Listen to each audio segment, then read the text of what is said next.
Let me make this super clear to you. If you have to spend 50 minutes on a sales call with somebody, giving them context and taking them to the depths of their soul, giving them like a come to Jesus moment to before you're able to finally reveal the price of your program, and that's basically the only way in which you get people to enroll. There's something going on with your marketing that needs to be fixed. And more specifically, there's something going on with your messaging that needs your attention right now.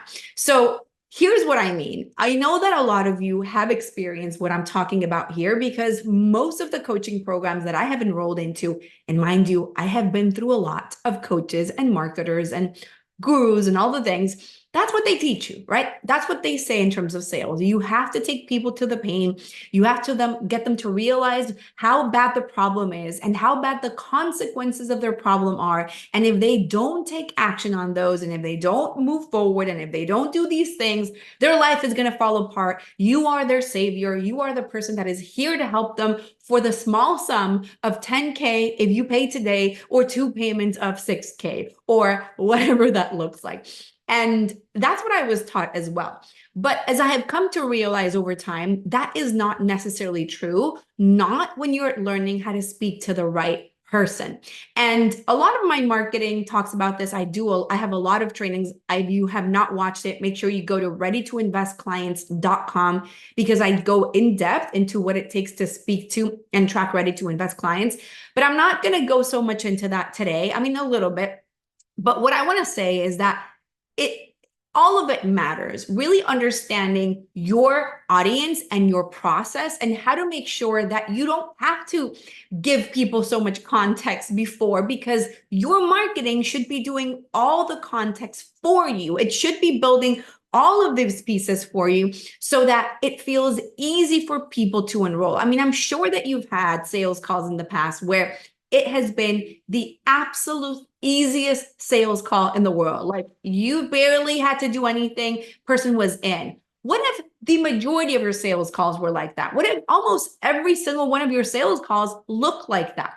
That is literally what we experience every single day. And the reason why we experience it like this is that people know our price points before they hop on the sales call. And I know that that sounds crazy to you, and it might sound like counterintuitive because you have to give them context and blah, blah, blah, blah, blah. But there are ways of doing this which don't require you to fall into a place of getting people to feel the depth of the pain of their soul or whatever to make a decision to buy. So let's kind of take this step by step and kind of talk about the different things that I feel are really important in terms of why you don't necessarily need context, or how to avoid having to give people context and giving them like this, painting this whole picture before they are ready to make that decision, right? So we begin by making sure that you're speaking to the right audience. And so for me, when I talk about the right audience, I don't mean like your ideal client avatar that you built and you created and you put a name to and you imagine who they are. I mean going deeper. One of the things that I often talk about is that there's a difference between people that have a problem and people that want that problem solved and are committed to getting that problem solved. And your marketing needs to be more focused on speaking to the people that are actually committed. And there's a big difference between these two people. I know for you, it might seem like there's not, but there is. When you go deeper into the psychology and the way that they look at the problem that they have, and the way that what they respond to, it's very different. One group is more like just grabbing information and taking anything that they can to see if they can figure this out on their own. And they won't really ever, or maybe they will, but very likely they won't, because it requires a new identity of you to be able to solve that problem. The other group is looking for information, but they're looking for information that speaks more specifically to their very specific problem in a very specific way, and that shows them the process to getting results. Like, okay, here's what I do is actually different, and here's why this thing will work. And this is why really understanding that audience first is going to make a really big difference. Like, if you think about it, if you have more of that second group on sales calls, like the group that is already actively looking for solutions and they want to invest and they want to figure it out, they're committed to getting that result. if you had more of those people on the phone, I would imagine that you don't like sales calls become a lot easier for you, right? Like it's an easy process. It's very simple. You don't have to overcomplicate things. They simply are going to come in and they're going to say yes, especially if they know the price beforehand. I'll get into this a little bit more in a second, right? So we begin by having clarity on audience, having clarity on how that audience wants to be talked to.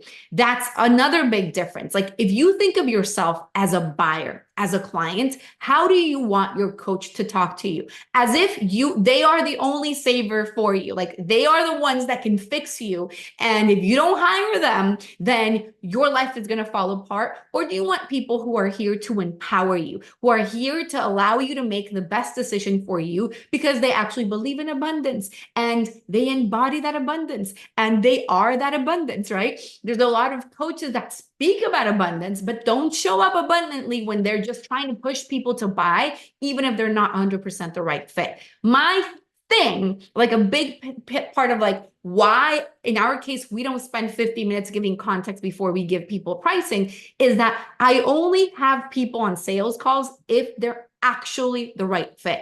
And when I say the right fit, I mean in every way. Like these are people that would get results, people that I personally like, people that are committed, people that financially can afford the program as well. If they can't afford the program, I'm not even moving them to a sales call because, at least for me, I'm not putting anybody in danger, or that's not the type of people that I want to enroll into my program. If you're desperate to make money tomorrow, I'm not the person for you. That's not the work that I do. My work is about helping you go from good to amazing, like to great, to beyond what you can imagine, not from taking you from being like miserable, desperate, like nothing is working, to being okay. Because that jump is a lot harder to make, because when you're in a situation of being desperate, it's hard for you to be aligned. It's hard for you to make the best decisions for yourself. And I don't like taking advantage of that personally. So for me, I want to make sure that the people that I do get on sales calls are people that are in the right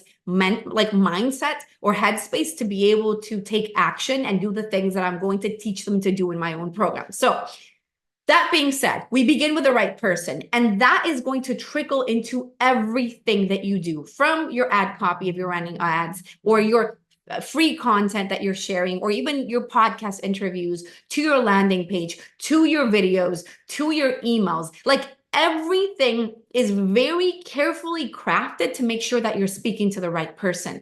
This is really important. Like this isn't one of those things that you're like, well, okay, well, this, yeah, sure, I'm doing it. It's really taking an extremely close look at your entire brand ecosystem to make sure that you're speaking to your audience in the most optimal way. So when you know that you're speaking to buyers and not just people that are in the problem, but people that are looking for solutions, it's going to change a lot of things. Then comes the process of how do you pre-sell people? How do you give them more context before they're even on the sales call? So that is what your content should be doing consistently. And a big part of that is you revealing that angle of mastery. So if you haven't heard this before, angle of mastery for me is essentially why your process is unique and different, and why your process will work for your clients. It's not about like why you are like why Fabi is different. Here's why I'm different. This is what I've done. This is my life. It's not about that. It's about why does my process work? What is that big idea that I want you to understand? What is that big idea that I'm selling you at the core? In my case, it's messaging. Like, well, that's one part of it, right? The angle of mastery is my angle of mastery, but also it's you don't have a marketing issue, you have a messaging issue.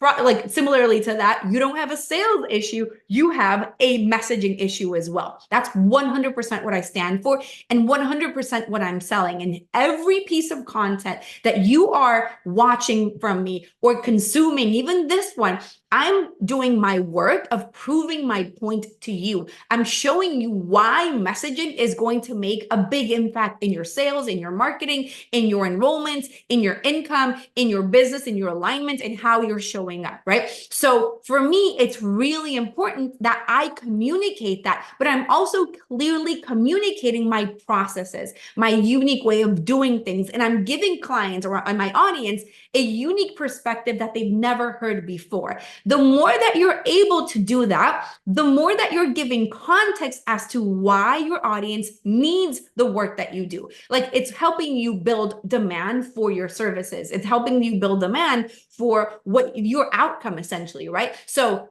for example, in this case, if you're somebody who has been in the last, let's say, 20 sales calls. And I want you to actually sit down and think about this. Like, what happened on the last 20 sales calls? Were they really genuinely the right fit, or were they okay fits? Did you have to do a lot of objection handling? Did you have to give them a lot of context and really make them understand the importance of this before they bought? If any of that happened in the last 20 sales calls, maybe let's say at least 12 or 13 of them were people that fall within that category where you're like, it was work. It was work, and still those people didn't buy.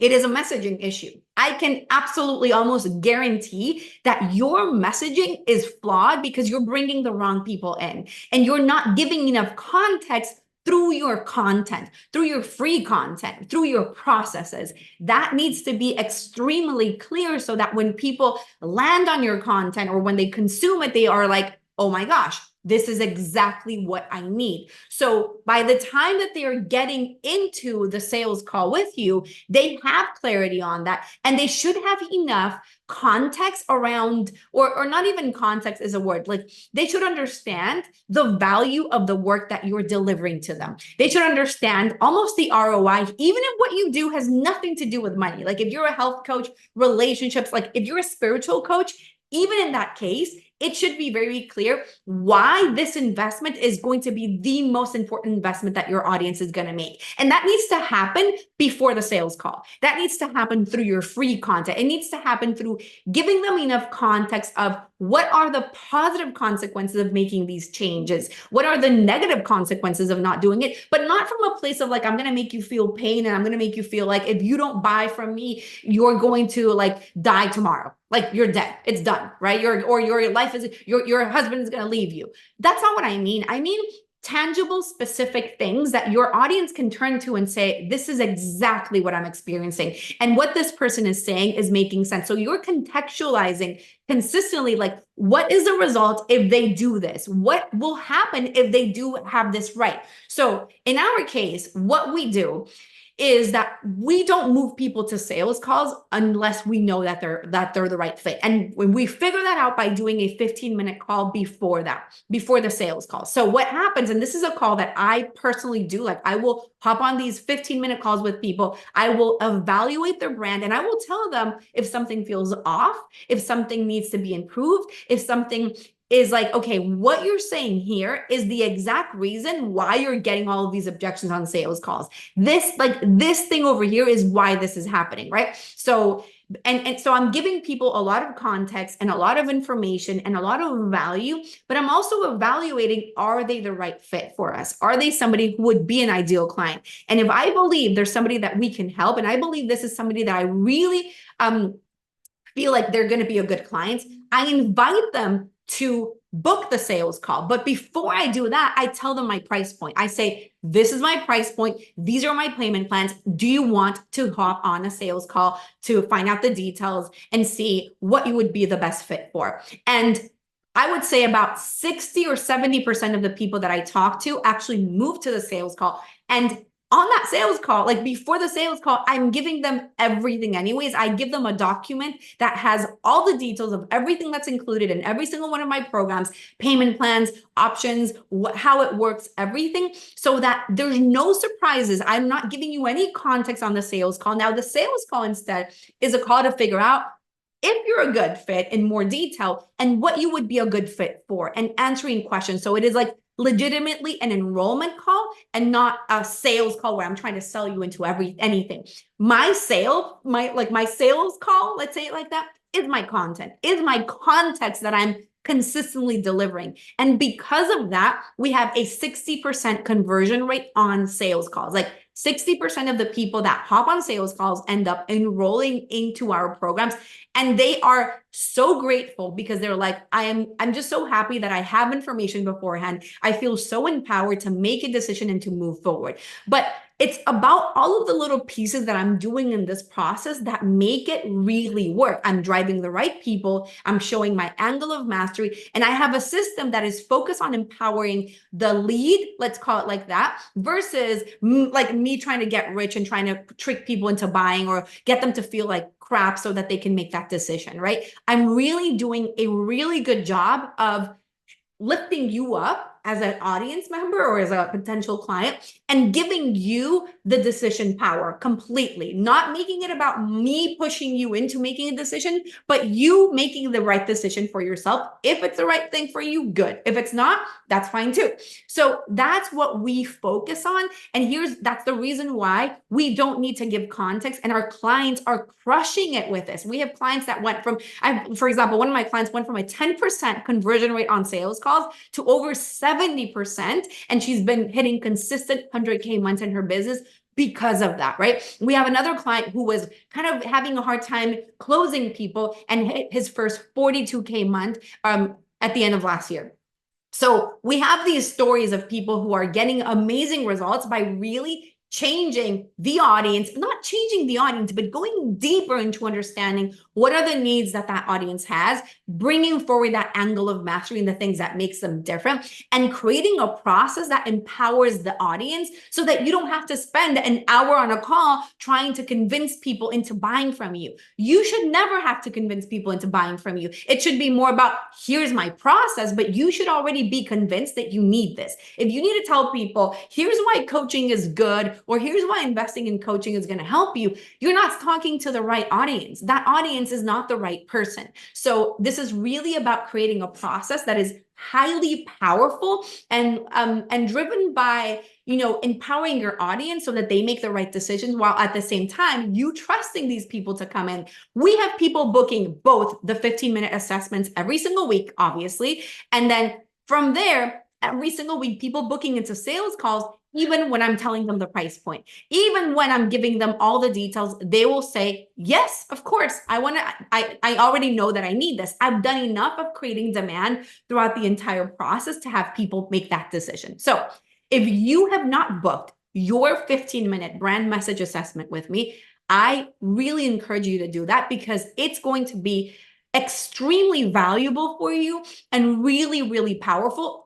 As I just mentioned, this is not a sales call. I don't sell you anything on the call. But what I do is I look at your message and I tell you, my friend, this phrase over here, this type of message or this type of content, what it does, it attracts people who are not looking to pay to solve the problem. Or you're doing this, and this is the reason why you're getting objections on sales calls. You haven't even noticed it. So I show you the blind spots that nobody else is telling you, because you have these coaches that are just trying to get you calls booked. And my goal is not to get you calls booked. My goal is to get you clients and to get you more time. So if you have not booked that call yet, go to brandmessagesession.com or fabipaolini.com/call, or just look at the links below this episode and you're going to be able to find all of those links and ways to come to me. Make sure that you subscribe on YouTube or on Spotify or on Apple Podcasts, and I will see you next week. Bye.